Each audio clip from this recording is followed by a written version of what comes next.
Meus irmãos, a paz do Senhor. Quantos têm um exemplar da Bíblia? Levante ela assim para eu ver. Levanta a sua Bíblia, olha só que coisa linda. Busque o livro dos Salmos, Salmos de número 137. Enquanto você busca o texto para a nossa leitura, eu glorifico a Deus pela oportunidade de poder estar aqui junto com vocês, cultuando e sentindo a presença do Espírito Santo, que é uma verdade em nosso meio. Deus seja muitíssimo louvado pela vida do vosso pastor, que preside este campo, este ministério, pastor Elias, até agora à tarde, após o almoço, nos recebeu ali na sua sala, e podemos sentir a presença do Espírito Santo ao ouvir dele algumas experiências. Deus seja louvado pela vida do vosso pastor. E eu deixo a saudação do meu pastor ali em Curitiba, pastor Wagner Tadeu dos Santos Gabi, ao pastor Elias e toda a comitiva de obreiro que compõe o corpo eclesiástico aqui na AD Perus. Deus seja muitíssimo louvado pela vida do pastor André Bueno, que tem nos recebido, nos recepcionado, tem acreditado em nosso ministério, chamado e vocação, e nos convidou para estar aqui. Deus seja louvado pela vida do pastor André Bueno, sua digníssima esposa, missionária Midian Bueno. Muito obrigado. Estou sem palavras mesmo para agradecer essa oportunidade de ser útil ao reino, à Igreja de Cristo, nesse tão lindo congresso de adolescentes. Eu não falo isso de forma demagógica ou como um chavão ou conchavo, mas até então eu não tinha conhecido uns adolescentes tão fervorosos e cheios do Espírito Santo igual a vocês.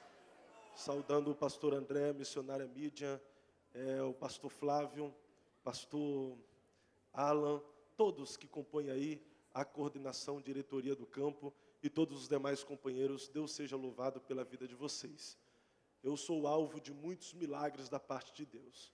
Dentre tantos está o milagre do matrimônio, gente. Não foi fácil, mas eu casei, porque Deus faz coisas milagrosas. Os adolescentes, jovens, solteiros, acima dos 16 anos, levante a mão para eu conhecer você. Levante, deixa a mão levantada, porque vai agora como palavra de profecia para a tua vida. Se eu casei, tu também casarás. Opa! Ainda que seja um dia antes do arrebatamento da igreja, o milagre acontece na sua vida também, amém? A irmã Jeane, minha esposa, não pôde estar com a gente desta vez, mas está nos acompanhando pela transmissão, e eu mando um beijo. É a mulher mais linda do universo, viu? Mulher mais linda do universo, cantora, mulher de Deus, a base do meu ministério.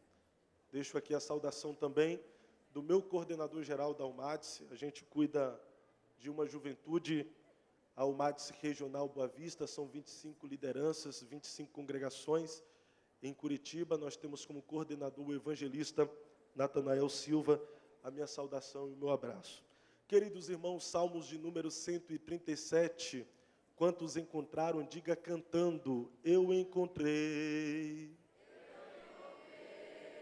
Coisa linda, eu ouvi um contralto, um soprano, um falsete, ouvi também aqui um terror, né? Tenor, melhor. Salmos de número 137 está escrito assim: junto dos rios de Babilônia, ali nos assentamos e choramos, quando nos lembramos de Sião. Sobre os salgueiros que há no meio dela, penduramos as nossas harpas.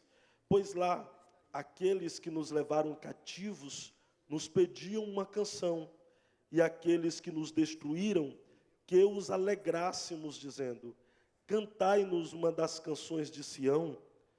Como cantaremos a canção do Senhor em terra estranha? Tome o seu assento, me preste um pouco da sua atenção e um pouco da sua paciência. Eu resido em Curitiba há 8 anos, mas sou oriundo da Bahia e o baiano é paciente. E eu conto um pouquinho da sua paciência também. Queridos irmãos, irmãs, jovens, adolescentes, lemos aqui um dos mais fascinantes cânticos do livro dos Salmos. É verdade que o livro dos Salmos expressa os sentimentos da alma humana. É por isso que você vai ler salmos que nos amedrontam, salmos que nos encorajam, salmos que nos faz sentir-se confiante, salmos que nos alegra e nos leva a festejar, salmos de júbilo, salmos também de melancolia e de tristeza. Esses salmos de número 137 é um salmo de lamento, é um cântico de lamentação, porque está falando a respeito do povo de Judá que tinha sido levado para o cativeiro babilônico. Povo de Judá, esse povo sempre recebeu de Deus um carinho especial, um cuidado especial. Deus sempre zelou por eles, mas apesar de Deus zelar por Judá, eles eram um povo bastante vulnerável na questão da espiritualidade, na questão da adoração a Deus. Por inúmeras vezes, esse povo virou as costas para o Deus de Abraão, o Deus invisível, porém real, para acender incensos àqueles que nós chamamos de pseudos-deuses, que tem até uma imagem de escultura. Na imagem tem olhos, porém não enxergam. Tem boca, mas não falam. Tem ouvidos, mas não ouvem. Tem mãos, mas não apalpam. Alguns têm até pés, mas não conseguem se locomover, mas são locomovidos pelas mãos de homens. Eles virando as costas para Deus, praticando aquilo que Deus sempre abominou, que nós chamamos de idolatria. Deus permitia que uma nação ímpia, uma nação pecadora, mas cheio de malignidade, entrasse no meio do seu povo e os levasse cativo ou os escravizava em sua própria terra. Isso aconteceu não apenas uma vez, aconteceu inúmeras vezes, a ponto de se tornar um ato costumeiro. O povo pecava, prevaricava, Deus permitia que o povo fosse escravizado e sofresse uma escravatura.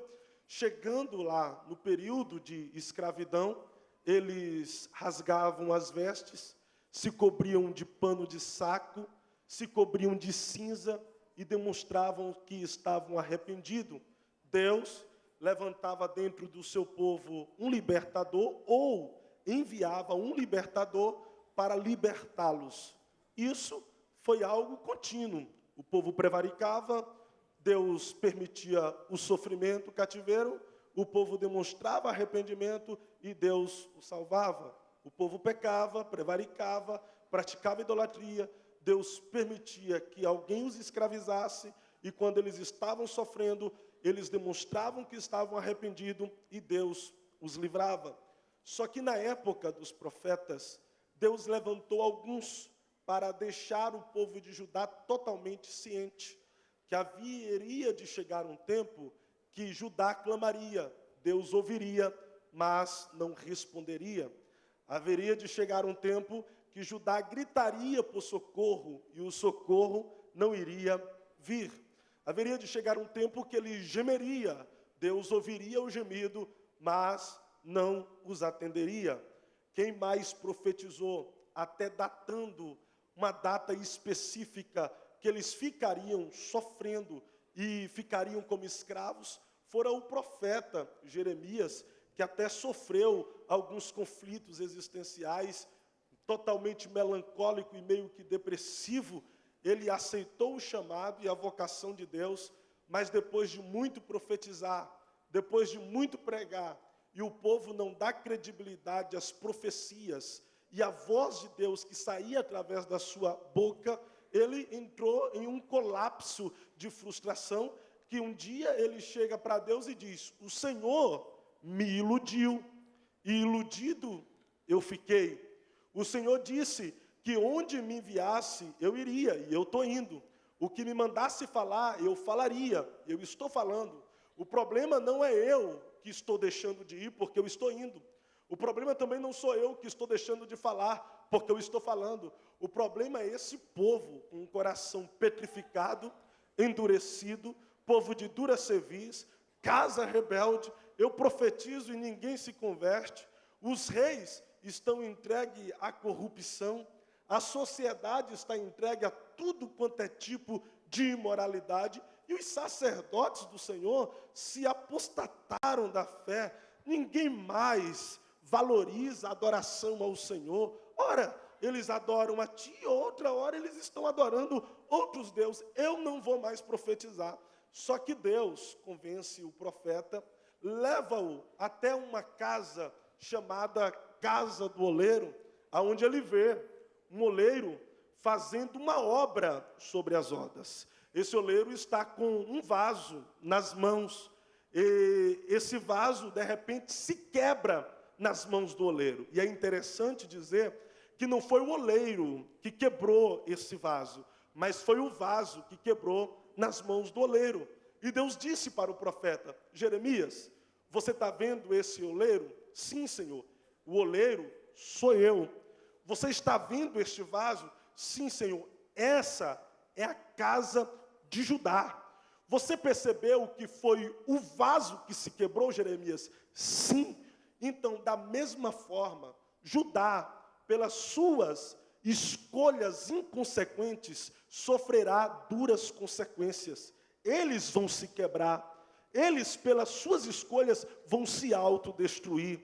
Por não obedecer a minha voz, não obedecer os meus mandamentos, eles ficarão em pedaços. Jeremias continua a profetizar para o povo, mas o povo não estava nem aí, não acreditava na voz de Deus através da boca do profeta. No ano de 585, 589, 606 a.C. aproximadamente, Deus levanta uma nação poderosa. Eu estou falando da grande Babilônia, que tem todas as armas de milícia da época.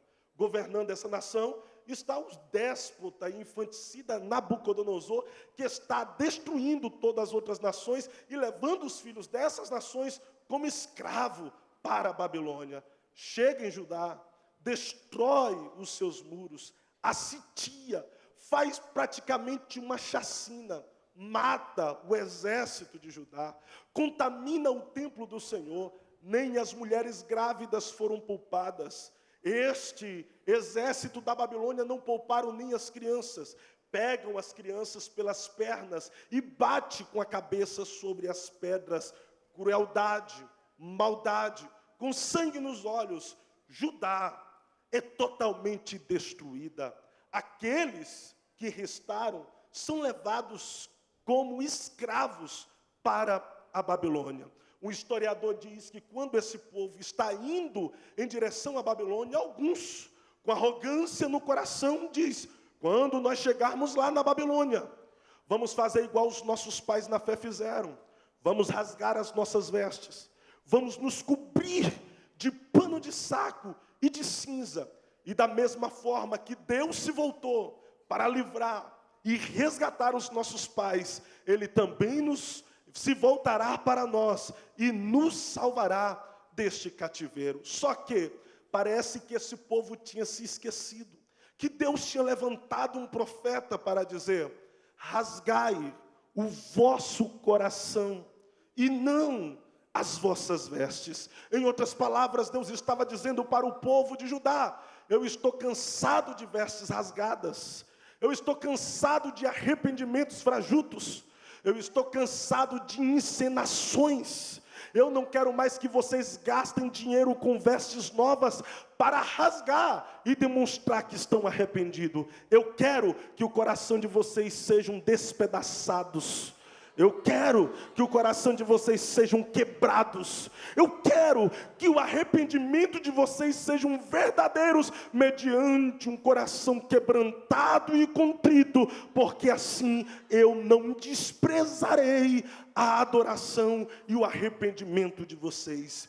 A história vai dizer que quando este povo chega na Babilônia, eles procuravam os rios da Babilônia, pegavam os seus instrumentos musicais, em especial aqui está a harpa, e começavam a entoar os cânticos que eles entoavam em Sião, quando eles faziam as romarias em direção ao templo, para ver o sacrifício que os sumos sacerdotes faziam lá. E eles, totalmente entusiasmados, rasgavam as vestes, se cobriam de pano de saco e de cinza, e começavam a entoar o cântico a Deus com as suas harpas, e dizia: Deus, nós estamos arrependidos, volta-te para nós. E Deus não se voltou, passou um ano.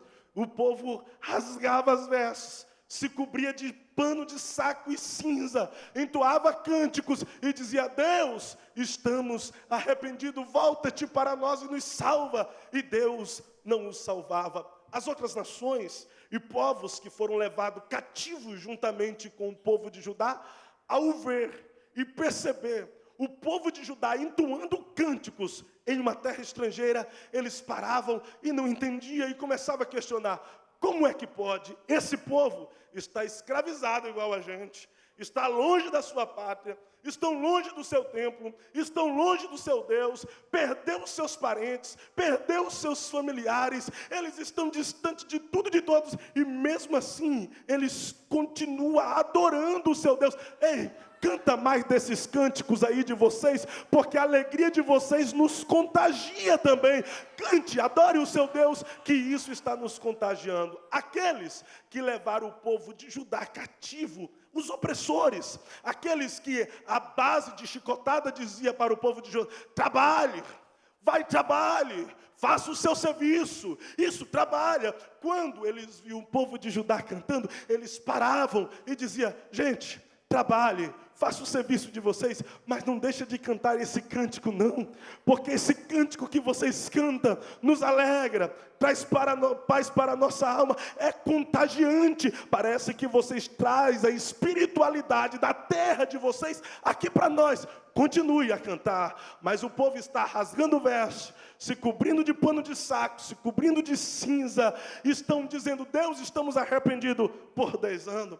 A mesma atitude por 20 anos, a mesma atitude por 30 anos, a mesma atitude por 40 anos, a mesma atitude por 50 anos. Deus não os livrou, Deus não os resgatou, Deus não os restaurou, Deus não levantou um libertador como das outras vezes, Deus não suscitou um Sansão para acabar com todos os inimigos. Deus deixou eles no cativeiro babilônico. É verdade que nesse período, alguns que tinham ido para lá já estavam velhos, outros já tinham morrido, outros agora nasceram no cativeiro babilônico.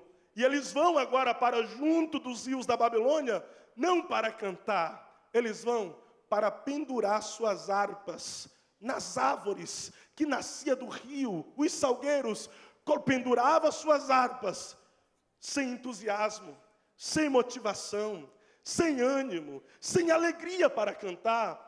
As outras nações, aqui no texto você vai ver, que começaram a sentir falta, missionária Midian, do louvor do povo de Judá. E eles vão dizer: gente, ei, quando vocês chegaram aqui, vocês nos davam razão para viver, vocês nos davam alegria para viver, vocês não se entregavam à escravatura, mas vocês louvavam o Deus de vocês, e nós estamos com saudade daquelas canções que vocês cantavam. Volte a nos alegrar com uma das canções que vocês cantavam lá em Sião. E o povo dizia: não podemos cantar, não conseguimos cantar. Os opressores, aqueles que estavam escravizando o povo de Judá, olhavam para eles e diziam: pessoal, vocês estão trabalhando, vocês estão fazendo o serviço de vocês, mas nós não estamos vendo mais aquela alegria de vocês. Cadê aqueles cânticos que vocês cantavam quando aqui chegaram, que eram os cânticos de Sião? Volte a nos alegrar com um dos cânticos da terra de vocês.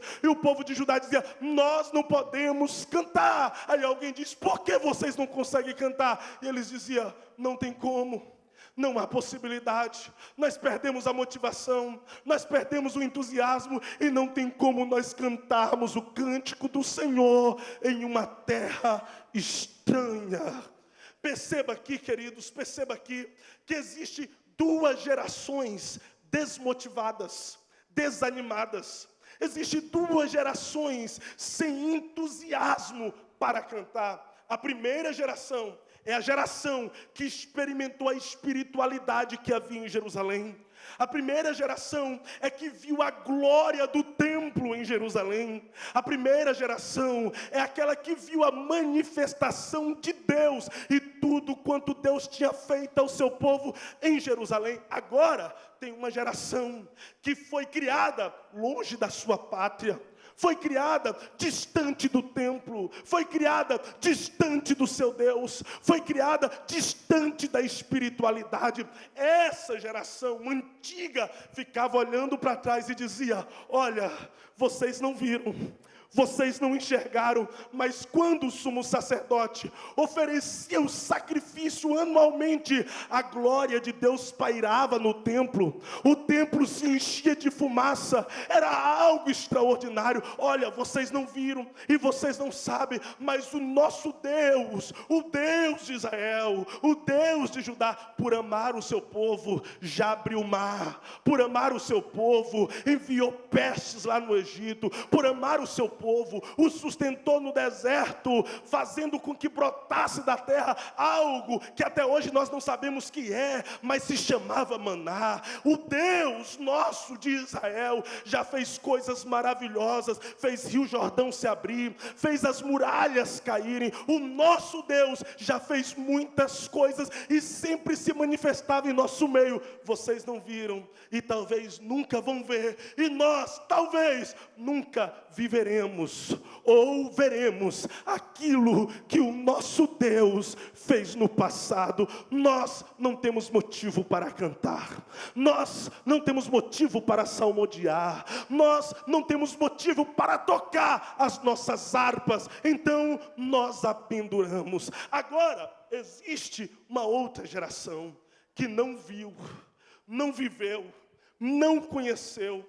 Essa geração conheceu apenas de ouvir falar, apenas das experiências daqueles velhos que estavam ali dizendo para eles como era. Eles talvez também nunca veria, nunca enxergaria, nunca viveria. Eu quero fazer um paralelo com essas duas gerações do Salmo 137, com duas gerações que está presente no tempo de Ernos. Eu estou falando aqui com uma geração que vive de saudosismo, uma geração que já foi, que já viveu, que já sentiu, que já fez. É por isso que quando você para conversar para alguém, de repente ele vai dizer: ah, na minha época, Jesus batizava com o Espírito Santo na escola dominical.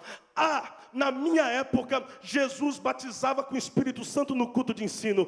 Ah, na minha época, eu vi paralítico andar, surdo ouvir, cego enxergar, mudo falar. Na minha época, eu vi grandes coisas acontecendo. Esse tipo de pessoa teve grandes experiências, que é bom para nós ouvir. Sim, é bom para nós vivermos também essas experiências no passado. O problema é que elas estão apegadas ao passado e está dizendo: já fez, já fui, já vivi. Só que Deus está dizendo: eu não quero saber do tempo passado, eu quero saber que esse é o tempo. Você pode ser, você pode sentir e você pode viver.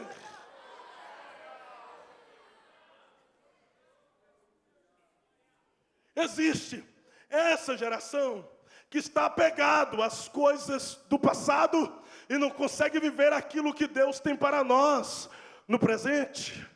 Não consegue viver o avivamento que Deus tem para nós no presente. E é por isso que muita gente se apega às histórias dos reformadores. Essa geração presente aqui, nós, adolescentes, jovens, sempre cita os reformadores, né? Aí tem alguém que diz: ah, o avivamento da igreja primitiva Maravilhoso. O avivamento de John Hus. O avivamento de Martinho Lutero. O avivamento de Zygmunt, reformador da França. O avivamento de John Knox, reformador da Escócia. O avivamento de Jerônimo Savonarola, da Itália. O avivamento de Jonathan Edwards, da Nova Inglaterra. Só que esses avivamentos é bom para nós sabermos. Só que Deus não quer que a gente fique apegado ao avivamento dos outros. Ele está dizendo: está na hora e é chegado o tempo de vocês buscar a experiência de vocês, o avivamento que eu tenho para vocês, a vida de comunhão com vocês. Há uma presença aqui nessa casa. Você pode levantar uma das suas mãos, por gentileza? Isso, a mão direita, toca nessa pessoa que está na sua direita aí agora. A mão esquerda, levanta, toque na pessoa que está na esquerda. Dá uma chacoalhada nela, ela está quase dormindo. E diga para ele e para ela assim, o avivamento passado, diga, o avivamento passado serve para nos inspirar. Mas não se esqueça que Deus tem um avivamento no presente para a gente viver. Vai, diga. Isso. Eu vou repetir, repete para ele aí. O avivamento passado, fala, serve para nos inspirar.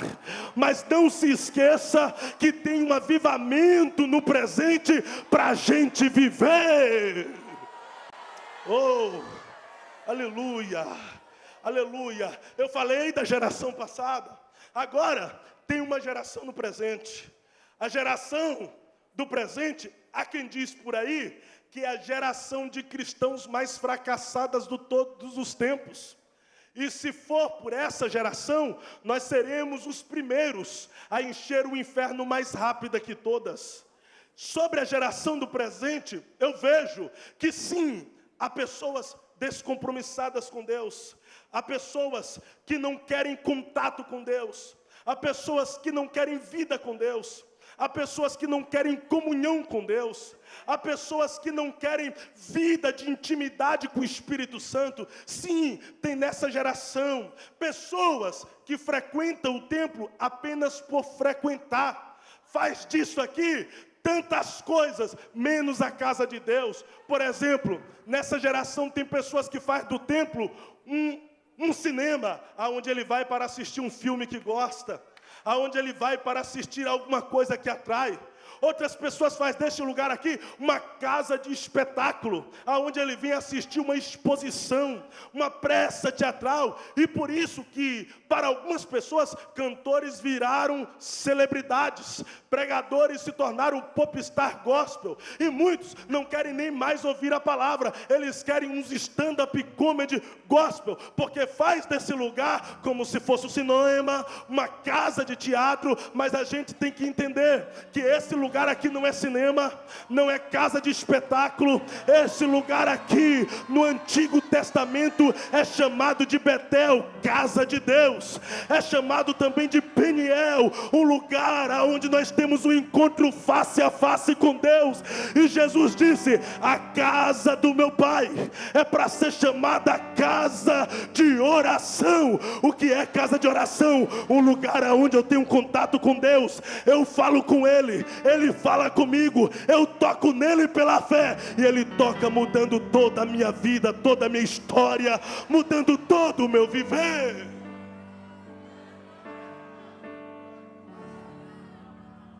Alguns fazem desse lugar aqui também uma agência matrimonial, o lugar onde ele vem para conquistar pessoas, o lugar onde ele vem para arrumar o seu par. E não é errado não. O melhor lugar sim para você encontrar um homem de Deus, uma mulher de Deus, é aqui, não é nas baladas. O problema é que nesse momento aqui agora, não é o momento de você conquistar o coração dessa pessoa que está do seu lado. Esse é o momento de você conquistar o coração de Deus.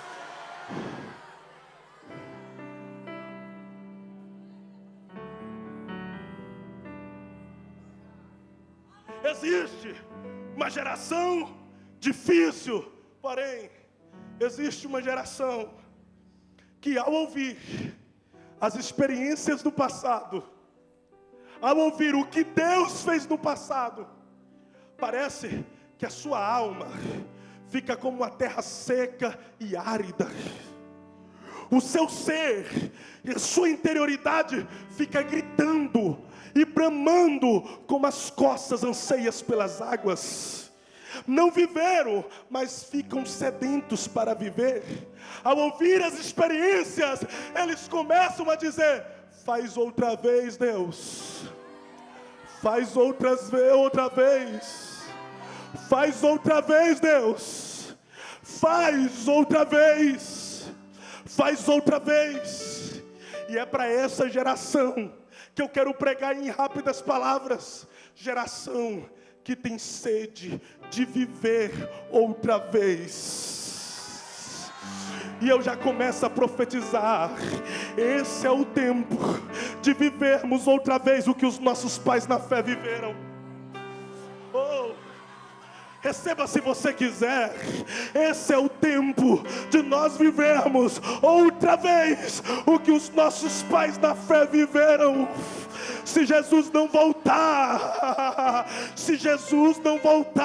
a história a ser contada pelas futuras gerações não será apenas da igreja primitiva, não será apenas de John Hus, não será apenas de Jerônimo Savonarola, não será apenas de John Knox, não será apenas de John Edwards, não será apenas de Daniel Berg e Gunnar Vingre. Nas futuras gerações, se Jesus não voltar, a história a ser contada será dessa geração. Oh, levanta a mão por gentileza. Deixa a mão levantada por um minuto, porque vendo essa juventude animada, entusiasmada, o meu coração ferve, a minha alma grita, o meu peito é aquecido, e é como se fosse o Espírito Santo dizendo: eu estou selecionando pessoas aqui para fazer parte daqueles que viverão o tempo de viver outra vez o avivamento, a glória, o poder do Espírito. Será que é você?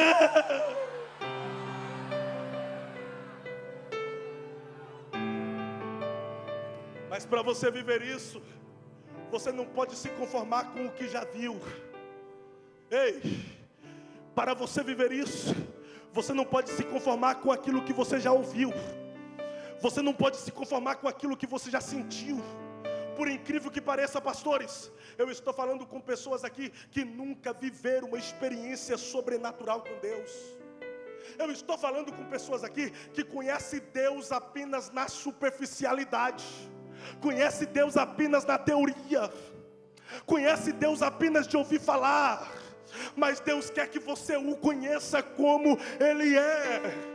E eu quero desfazer aqui de uma fala que eu acho que é totalmente equivocada para essa geração. Eu ouvi alguém esses dias dizer que essa geração é analfabeta de Bíblia. Eu discordo plenamente. Essa geração talvez seja a que mais conhece Bíblia. Lá em Curitiba você pega um piazinho bem pequenininho, o camarada conhece muito. Até porque nós temos fácil acesso. Você entra no YouTube, tem um curso teológico gratuito. Você entra no Google, você acaba tendo inúmeras informações dos originais. Você vai na esquina, tem ali um curso teológico. É uma geração que conhece. O problema é que os nossos pais na fé, eles conheciam pouco, mas o pouco que conheciam eles viviam. O nosso problema é que nós conhecemos muito, mas não vivemos nada.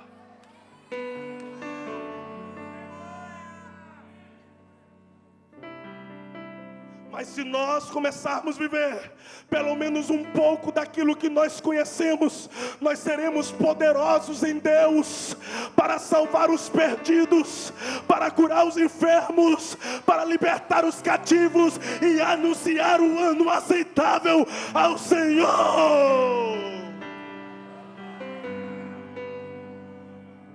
Mas eu estou falando com pessoas que conhecem de forma superficial, conhece na teoria. Eu estou falando com alguém aqui que entrou no oceano do Espírito e ficou na rasidade, ficou ali na superfície. Só que não é isso que Deus quer para você. É por isso que Ele te conduziu ao campo para dizer: venha um pouquinho mais no meu oceano. As águas estão nos joelhos, mas ainda não é o suficiente. Deus está dizendo: venha um pouquinho mais para o meu oceano. As águas estão na cintura, mas ainda não é o suficiente. Deus está dizendo: venha um pouquinho mais para o meu oceano. As águas estão nos ombros, mas ainda não é o suficiente. Deus está dizendo: eu quero que você mergulhe, nade até as profundezas, porque é lá nas profundezas que eu quero te revelar coisas grandes, firmes. O que os olhos não viram, o que os ouvidos não ouviram, o que o coração do homem não sentiu, é o que eu tenho preparado para essa geração que me ama. Levanta sua mão por um minuto, levanta. Deus, se é verdade que o Senhor tem coisas grandes a nos revelar, se é verdade que o Senhor tem coisas grandes ocultas a revelar a essa geração, se o Senhor tem algo com esse povo, aonde houver alguém com a mão levantada, com o coração sensível e com uma alma, meu Deus, totalmente aberta para te sentir, por favor, dê um sinal para ele e para ela, que o Senhor tem coisas grandes para eles, mas faça isso agora, meu Deus.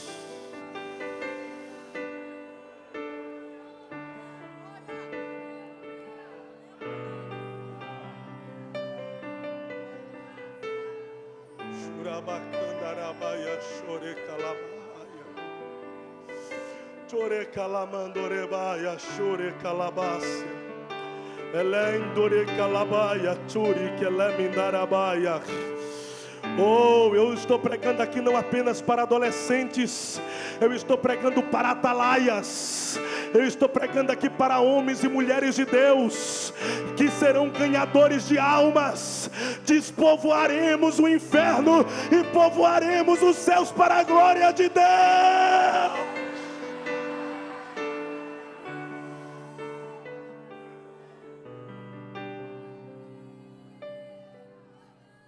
Uma geração que o conhece de forma superficial. Uma geração que o conhece apenas de ouvir falar. Mas Deus quer se fazer conhecido. Lembra o tema da Jocum? Conhecer a Deus e fazê-lo conhecido. Nós não podemos fazê-lo conhecido sem antes conhecê-lo. E eu percebo muita gente nas redes sociais querendo fazer Deus conhecido sem antes conhecê-lo. Então Deus quer se fazer conhecido por você primeiro. E quando você o conhecê-lo, Ele vai dizer: vá e agora me faça conhecido. É por isso que Jó disse: antes eu só ouvia falar, só conhecia de ouvir falar, mas hoje eu o conheço como o Senhor é.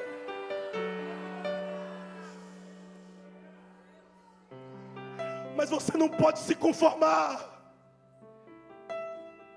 com as experiências que você já teve. Não é só isso que Deus tem para você. Às vezes eu me pego como um saudosista. Quando eu me converti há 11, 12 anos atrás, tem hora que eu paro e percebo: nossa, como os nossos cultos hoje são um pouco diferentes daquilo que eu já vivi no passado.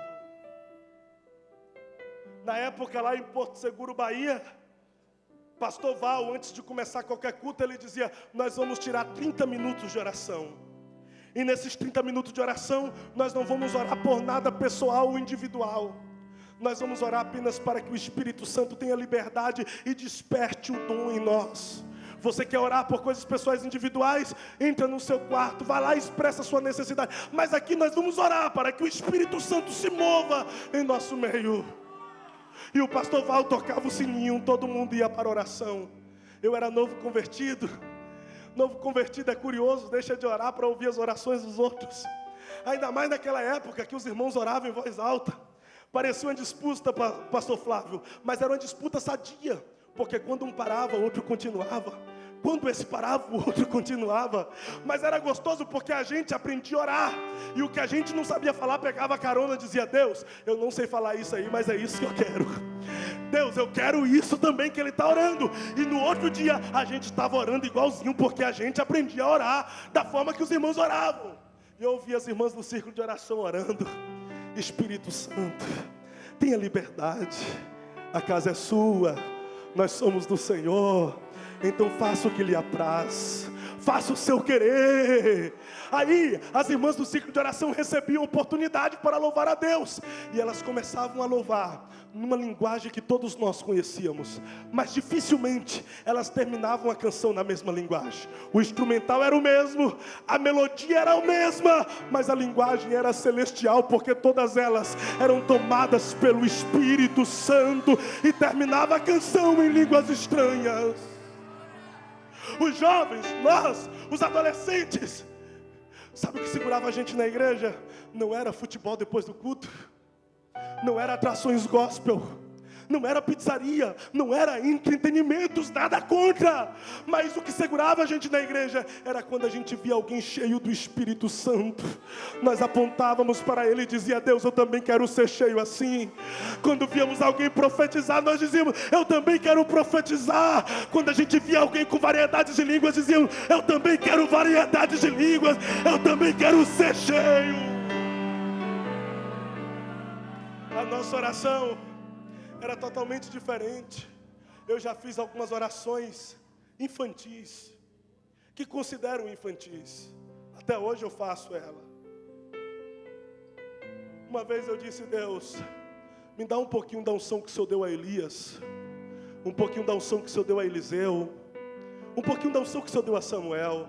Me deu uma doideira e eu falei: faz um pacote aí, Deus. Pega um pouquinho do que o Senhor deu a Elias, um pouquinho do que o Senhor deu a Eliseu, um pouquinho da unção que o Senhor deu a Samuel, um pouquinho do que o Senhor deu a Paulo, um pouquinho do que o Senhor deu a Pedro, um pouquinho do que o Senhor deu a Tiago, um pouquinho do que o Senhor deu para os apóstolos. Derrama tudo aí nesse pacote e coloca sobre a minha vida. Porque era isso que queríamos, mas dificilmente o culto acabava, que a gente não estava diante do altar profetizando um para o outro, falando em línguas estranhas, dizendo: vamos fazer vigília, vamos para o monte depois do culto, porque queríamos Deus, respirávamos Deus e queríamos revolucionar o mundo através da pregação do Evangelho no poder do Santo Espírito. E eu nunca vou esquecer, nunca, eu ouvi uma menina, ela tinha 13 a 16 anos de idade, e na oração dela ela dizia: Deus, eu preparei aqui 2 canções, com quais dessas 2 canções o Senhor quer que eu esteja louvando a Ti? E ela parou coisa de 1 minuto, missionário, e ela parando 1 minuto, de repente ela voltou: tá bom, Deus, eu vou louvar com essa canção que o Senhor quer que eu esteja louvando a Ti, mas quando eu estiver louvando a canção que o Senhor quer, faz alguma coisa diferente. Se tiver enfermo, cura. Se tiver oprimido, liberta. E naquele dia ela fez uma oração direcionada pelo Espírito Santo, porque ela disse: Deus, se porventura existe um pecador que não foi convencido do juízo, do pecado e da justiça, convença ele enquanto eu estiver louvando a canção que o Senhor quer que eu esteja te louvando. E aquela moça, com toda a simplicidade, recebeu a oportunidade para louvar, pegou o microfone, parece que não entendia muitos de notas, ou eu que não entendo até hoje, mas só sei que quando ela começou a cantar, parecia que o playback ia arranhar, mas de repente ela começou a cantar, a canção começou a fluir, parece que o Espírito Santo estava se movendo na casa, todo mundo cheio do fervor, glorificando, falando em línguas estranhas, cheio do poder do Espírito Santo, mas de repente, aquele fogo foi parando, os irmãos foi silenciando, e eu pude ouvir uma voz atrás. Eu olhei e lá na nave da igreja tinha um rapaz gritando: o que é que eu faço para sentir o que vocês sentem? O que é que eu faço para ter o que vocês têm? O que é que eu faço para ser como vocês são? Ele veio correndo da nave, se jogou no altar e disse: pastor, o que é que eu faço para ser crente também?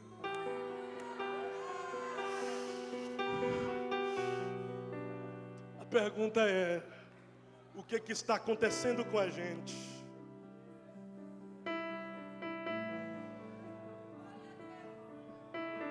Desculpe, mas existem pessoas aqui que só têm experiências de fogo, glória, poder do Espírito Santo em congresso, mas nenhum avivamento pode ser vivido na coletividade sem antes viver na individualidade. O que está acontecendo conosco? A pergunta é: será que somos a geração de cristãos mais fracassada de todos os tempos mesmo? Será que somos tão carnais assim? Ou será que Deus se esqueceu desta geração e não deseja mais usar ninguém?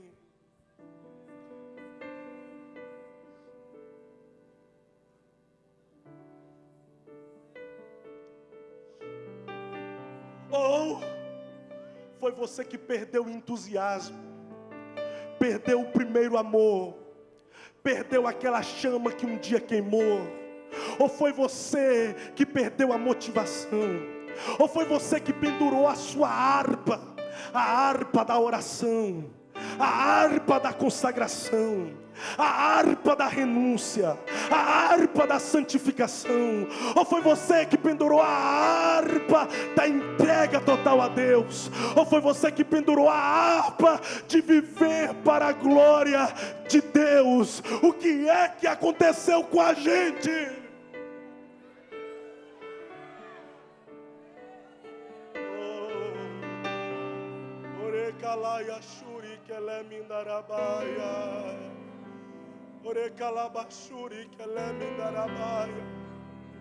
A harpa está pendurada porque existe uma geração saudosista que está sem entusiasmo. Existe uma geração sedenta que também perdeu o entusiasmo. Mas eu não sei se você sente o que eu estou sentindo aqui. Há um grito de Deus para esta geração. Senhores, há um grito de Deus para esta geração.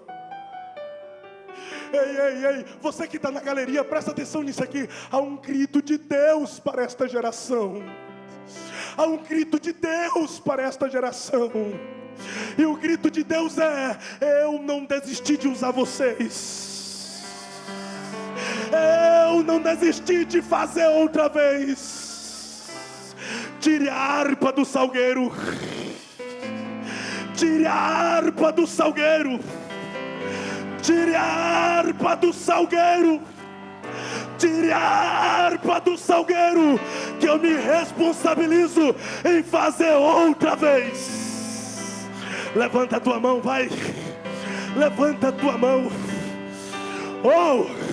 Tire a sua harpa do salgueiro agora. Abra sua boca e comece a dar glória. Haverá um reboliço aqui nesse lugar agora. Deus está dizendo: eu vou fazer outra vez. Eu vou fazer outra vez. Eu vou fazer outra vez. Eu vou fazer outra vez.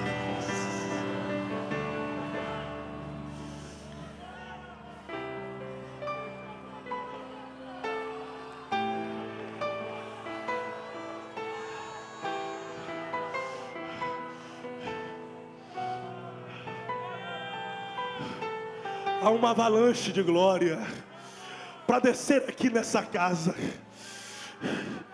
Vai começar pela galeria. Levanta a sua mão aí, levanta. Levanta. Olha Deus dizendo: eu vou fazer outra vez. Eu vou fazer outra vez. Eu vou te usar outra vez. Eu vou te encher outra vez. Eu vou te dar luz outra vez. Eu vou te dar poder outra vez. Aqui na nave, eu vou te usar outra vez. Eu vou te abaixo. Eu vou fazer. Eu vou fazer.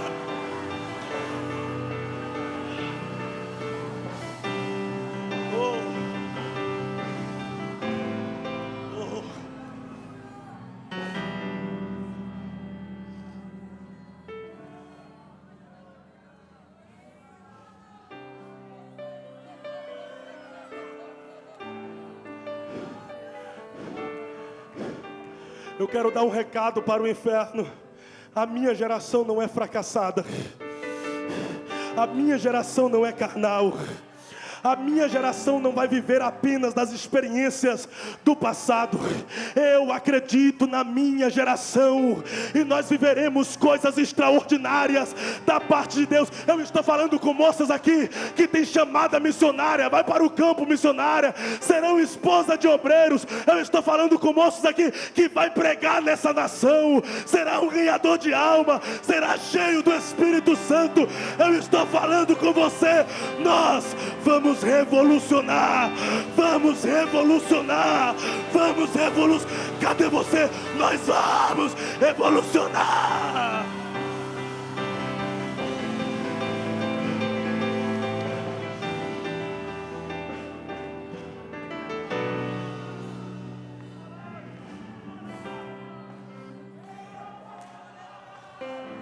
Você pode se colocar em pé.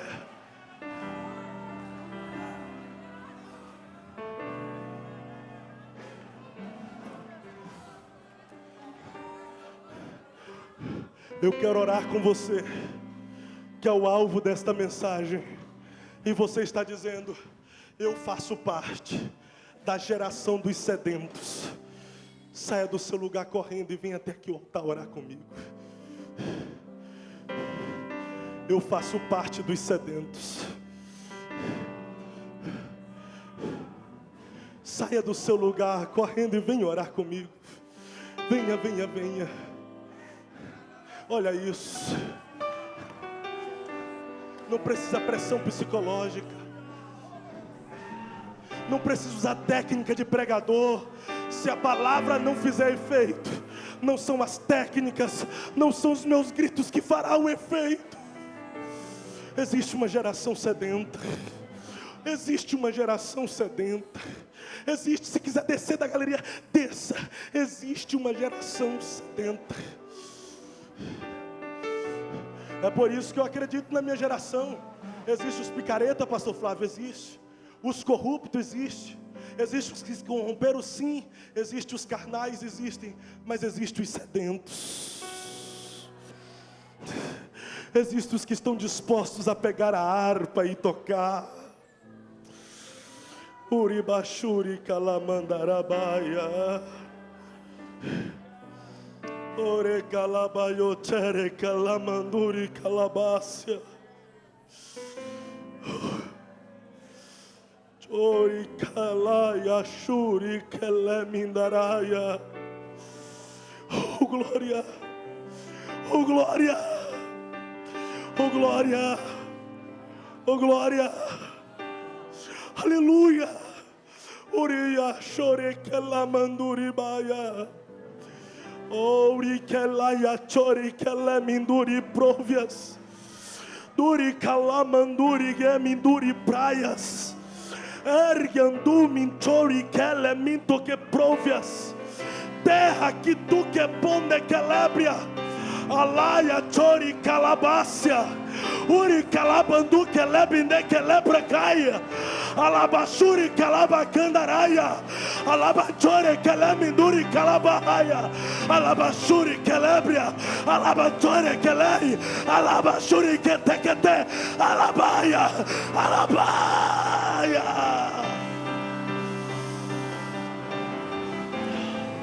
Oh.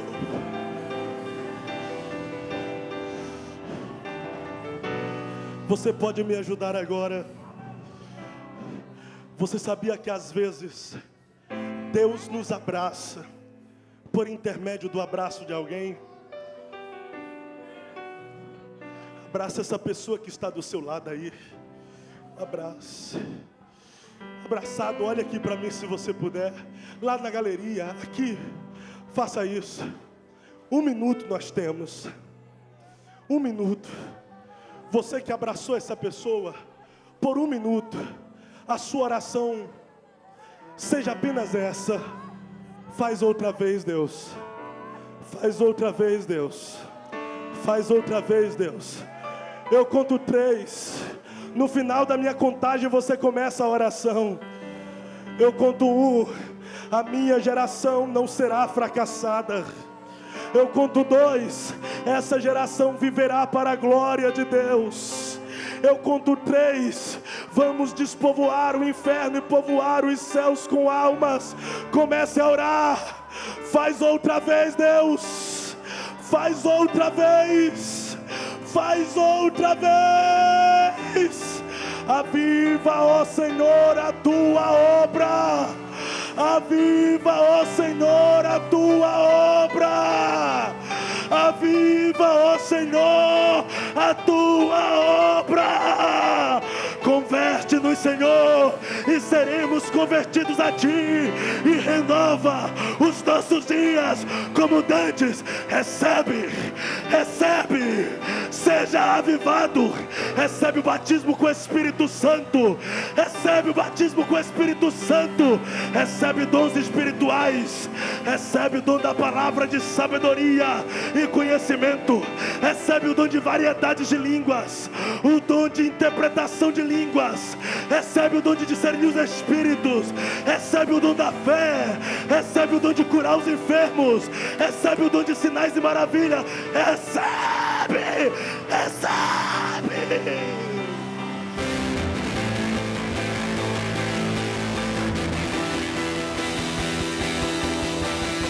Recebe aqui em cima. Recebe aqui em cima. Faz outra vez, Deus. Faz outra vez. Faz outra vez. Faz outra vez. Faz outra vez.